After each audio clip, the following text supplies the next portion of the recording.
So now let's see how we can use the extrude feature in edit mode while we're working with models right here. So here you can see that I have a cube on my viewport, and if you want to go to edit mode, then what you have to do is you have to press tab. So once you press tab, you can see that you're on edit mode, and in order to work around with extrude, what I can do is I can go around and select points right here. So to make it easier, to make the concept easier, first of all, we're going to work with the face mode. And to do that, I'm going to go around and press 3 on my keyboard. And then if I were to select this, you can see that I have my face right here. So if I were to actually select the move tool right here and click and drag this out, you can see that I'm creating no additional geometry, but I am just moving out the face here and there.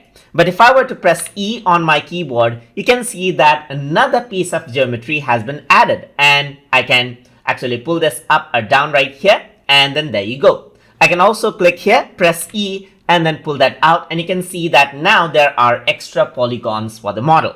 Similarly, I can select multiple faces as well, just like this. So I can select that out and press E and pull that out as well. So just like this, you can add in much details, as you can see. So press E and drag it out, and this is what you have. So just like this, you can add in, let's say for example, go around and then use the extrude tool to add in more geometrical details as you wish.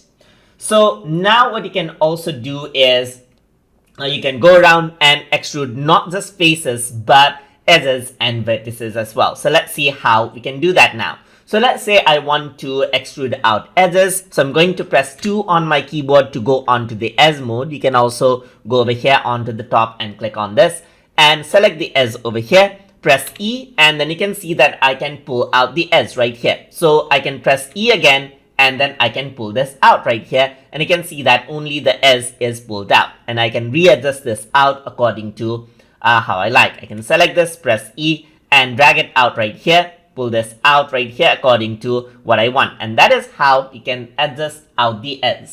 So another thing that you can do is you can work around with the vertices. So I'm just going to go around right here and then press 1 on my keyboard. So I am in my vertices mode right here. So now what you can do is you can press E, and then you can see that you can extrude out the vertices right here. But now you can see that only the point is expanded right here. But what I can do is I can go to edge mode now and select this extruded vertices. And if I were to press E, you can see that this is how it gets extruded. And then I can go around and press 3 right here and then select the face, press E again, and this is how you can pull out the face right here. And that is how you can extrude out objects right there in Blender and make complex models. So hope you guys learned something as always. And as always, please like, comment, share, and subscribe.